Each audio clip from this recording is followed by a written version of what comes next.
Welcome students. मैं Hiru Pherwani, associate professor, SPC government college Ajmer, BA first year, paper first Indian philosophy. पिछले lecture में हमने Indian philosophy में आस्तिक दर्शन की श्रृंखला में सांख्य दर्शन पर चर्चा कर रहे थे। सांख्य दर्शन के त्रिविध प्रमाणों पर हमने चर्चा की थी।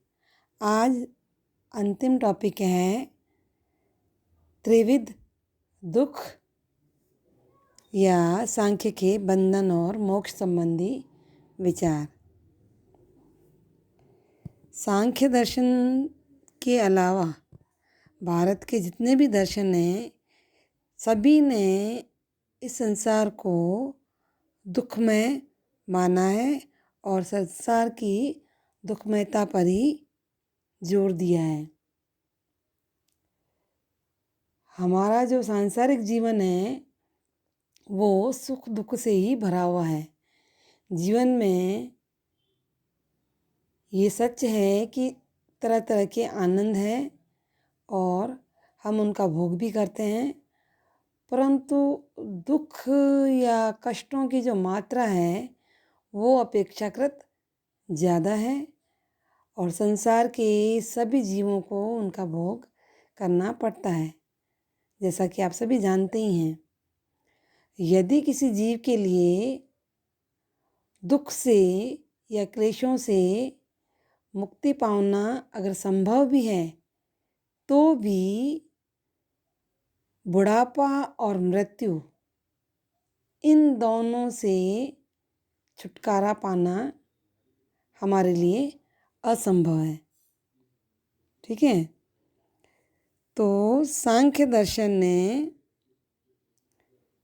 विश्व में मूल रूप से 3 तरह के दुखों को माना है: आध्यात्मिक दुख, आदि भौतिक दुख और आदिदेविक दुख। आध्यात्मिक दुख किसे कहते हैं?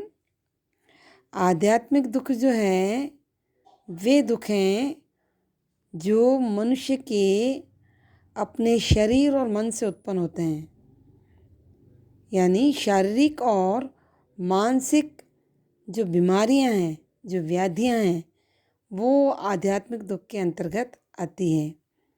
जैसे भूख, क्रोध, भय, सर दर्द और संताप, ये सारे आध्यात्मिक दुख की कैटेगरी में आते हैं। दूसरा है आदि भौतिक दुख। आदि भौतिक दुख नाम से स्पष्ट है, जो बाह्य भौतिक पदार्थों के प्रभाव से उत्पन्न होते हैं, जैसे किसी तीर का चुभ जाना या पशुओं के द्वारा फसलों का नष्ट हो जाना। ठीक है, यानी ये जो दुख है वो मनुष्य, पशु और पक्षियों से हमें प्राप्त होता है। ठीक है, तीसरा है आदिदैविक दुख। इस तरह के दुख जो है बाह्य और अलौकिक कारणों से उत्पन्न होते हैं, जैसे भूत प्रेत से प्राप्त होने वाले दुख आदिदैविक दुख कहलाते हैं। इसी तरह से सर्दी गर्मी से भी मिलने वाले जो दुख हैं वो भी आदिदैविक दुखों की श्रेणी में ही आते हैं। तो मानव जो है अपने स्वभाव से ही इन 3 तरह के दुखों से छुटकारा पाना चाहता है, लेकिन इन दुखों से छुटकारा चिकित्सा विज्ञान जो है हमें अस्थायी रूप से दिलाता है, परंतु मानव जो है हमेशा के लिए इन दुखों से छुटकारा पाना चाहता है। और जिसमें जो ये अपना मेडिकल साइंस है, मानव की इस इच्छा को पूर्ण नहीं कर सकता। तो इन दुखों का जो पूर्ण विनाश है वो मोक्ष से ही संभव है। मोक्ष का मतलब क्या है? मोक्ष का अर्थ है त्रिविध दुखों का अभाव। यानी सांख्य दर्शन में आपने पढ़ा था कि प्रकृति और पुरुष ये दो स्वतंत्र तत्व सांख्य दर्शन में माने गए हैं। तो पुरुष जो है वो नित्य है, अविनाशी है। नित्य का मतलब होता है जिसका कभी विनाश ना हो, और गुणों से भी शून्य, यानी उसमें सत्व रजस और तमस तीनों गुण नहीं होते हैं। जब पुरुष मुक्त है तो वो बंधन में कैसे पड़ता है? तो वास्तव में देखा जाए तो पुरुष तो बंधन में नहीं पड़ता है, बल्कि उसे बंधन का भ्रम होता है। वो वास्तव में कार्य और कारण की श्रृंखला से रहित है। देश और काल की सीमा से भी वो परे है। वो अकर्ता है। क्यों? क्योंकि वह प्रकृति और उसके द्वारा जितने भी कार्य व्यापार हैं उनका केवल साक्षी यानी दृष्टा मात्र है। चैतन्य जो है उसका वास्तविक स्वरूप है, क्योंकि चैतन्य के अभाव में पुरुष की हम कल्पना नहीं कर सकते हैं। इन सब के अलावा पुरुष का एक लक्षण और भी है कि वो मुक्त है। पुरुष और प्रकृति का जब आकस्मिक संबंध होता है तो ही बंधन की उत्पत्ति होती है।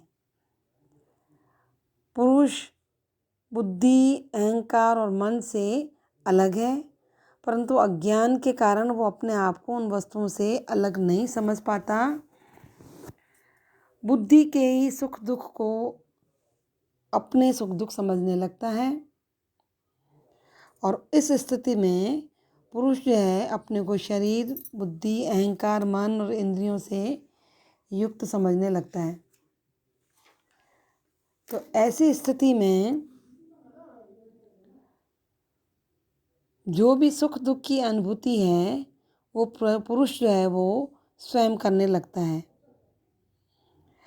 आत्मा और प्रकृति इन दोनों का जो भेद ज्ञान है, ये ज्ञान न रहना ही बंधन है, और इस बंधन का कारण सांख्य दर्शन में अज्ञान या अविवेक को माना गया है। ठीक है।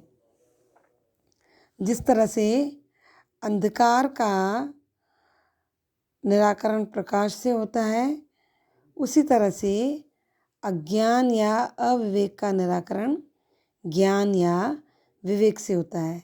तो इसलिए सांख्य दर्शन में ज्ञान को मोक्ष का साधन माना गया है।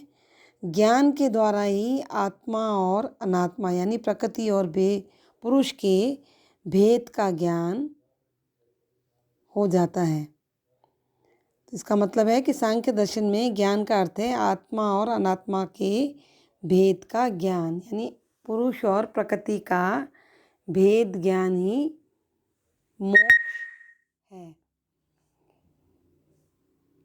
इस भेद ज्ञान का जो अभाव है वही दुखों का मूल कारण है। जैसे रस्सी में सांप का जो भ्रम होता है वो किसी युक्ति या उपदेश से दूर नहीं होता। रस्सी का जब यथार्थ प्रत्यक्ष ज्ञान होता है तभी हमें सर्प का भ्रम दूर होता है। तो आत्मा का ज्ञान भी यही है कि आत्मज्ञान प्राप्त करने के लिए भी बहुत बड़ी साधना की आवश्यकता है। उसके लिए हमें इस सत्य का निरंतर मनन, निधिध्यासन करना चाहिए कि आत्मा जो है हमारी शरीर, इंद्रिय, मन और बुद्धि नहीं है। इस साधन का क्या रूप है और कैसे इसका अभ्यास करना चाहिए, इसकी विवेचना हम अगले चैप्टर योग दर्शन में करेंगे। अब हम आते हैं सांख्य दर्शन में मोक्ष की अवस्था। अभी तक हमने ये त्रिविध दुख और बंधन पर चर्चा की। अब इन्होंने मोक्ष के भी दो रूप बताए हैं, यानी मुक्ति इन्होंने दो तरह की मानी है। एक तो जीवन मुक्ति और दूसरी विधेय मुक्ति। जीवन मुक्ति का मतलब है कि जैसे ही जीव को तत्व ज्ञान का अनुभव होता है, तत्व ज्ञान का मतलब होता है प्रकृति और पुरुष का भेद ज्ञान, यानी आत्मा और शरीर का भेद ज्ञान जब जीव को होता है तब वह मुक्त हो जाता है। यद्यपि वह मुक्त हो जाता है फिर भी अपने पूर्व जन्मों के कर्म के संस्कार के कारण उसका जो शरीर है वो विद्यमान रहता है। शरीर का रहना जो है मुक्ति प्राप्ति में बाधा नहीं डालता है, यानी हमारे पूर्व जन्म के जो संस्कार हैं उनका जो फल है अभी शेष है, इसलिए शरीर जीवित रहता है। जैसे उदाहरण के लिए मैं कह सकती हूँ आपको कि जैसे पंखा हम चलाते हैं, जब हम पंखा चलाते हैं तो स्विच ऑन करते हैं, जब हम उसे बंद करते हैं तो हम स्विच ऑफ करते हैं। तो स्विच ऑफ करने के तुरंत बाद जो है पंखा बंद नहीं होता, लेकिन धीरे धीरे वो बंद होता है। तो उसी तरह से हमारे पूर्व जन्म के कर्मों के कारण जिसका फल अभी समाप्त नहीं हुआ है, तो शरीर मुक्ति के बाद भी कुछ समय तक वो कायम रहता है। तो इस तरह की मुक्ति को जीवन मुक्ति कहा जाता है।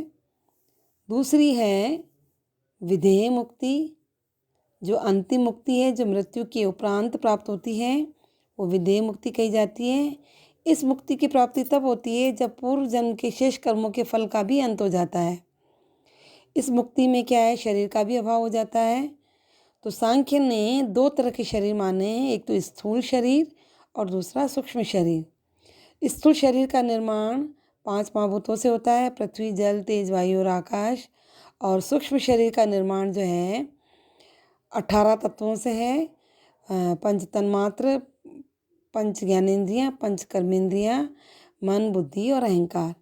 इस तरह से इन 18 तत्वों से सूक्ष्म शरीर का निर्माण होता है। तो मृत्यु के साथ स्थूल शरीर का अंत हो जाता है, परंतु जो हमारा सूक्ष्म शरीर है वो कायम रहता है। सूक्ष्म शरीर की जो मृत्यु के बाद ही दूसरे स्थूल शरीर में वो सूक्ष्म शरीर प्रवेश करता है, और इस तरह से हम जन्म जन्मांतर तक सूक्ष्म शरीर को धारण किए रहते हैं। तो विधेय मुक्ति के बाद सूक्ष्म और स्थूल दोनों प्रकार के शरीरों का नाश हो जाता है, और इस तरह से पुनर्जन्म का जो क्रम है वो समाप्त हो जाता है। ठीक है, तो सांख्य दर्शन में इस तरह से मोक्ष की व्याख्या की गई है कि बंधन जो है और मोक्ष जो है ये दोनों ही व्यावहारिक हैं। पुरुष जो है अपने स्वभाव से मुक्त है, वो ना कभी बंधन में पड़ता है और ना ही कभी वो मुक्त होता है। आत्मा को ये प्रतीत होता है कि बंधन और मोक्ष होता है, परंतु यह प्रतीति जो है वास्तविकता का रूप कभी भी नहीं ले सकती, क्योंकि पुरुष जो है बंधन और मोक्ष से परे ही है। सांख्य कारिका के जो लेखक हैं ईश्वर कृष्ण, जो आपके 3rd ईयर में ये किताब है सांख्य कारिका, उसमें ईश्वर कृष्ण ने कहा है कि पुरुष ना तो कभी बंधन में पड़ता है न ही कभी मुक्त होता है, उसका ना पुनर्जन्म होता है। बंधन, मोक्ष और पुनर्जन्म ये अलग अलग रूपों में प्रकृति का होता है। प्रकृति जो है अपने स्वभाव से अपने आप को 7 रूपों में बांधती है, और एक भाव जो ज्ञान है उस भाव से वो मुक्त होती है। ठीक है, तो बंधन और मोक्ष का भ्रम पुरुष को केवल भ्रम ही होता है। वास्तविक रूप में सारे ये कार्य व्यापार जो हैं वो प्रकृति के ही हैं। ठीक है, तो ये है सांख्य दर्शन के त्रिविध दुख और बंधन मोक्ष। यहाँ सांख्य दर्शन चैप्टर समाप्त हो रहा है। नेक्स्ट हम करेंगे योग दर्शन।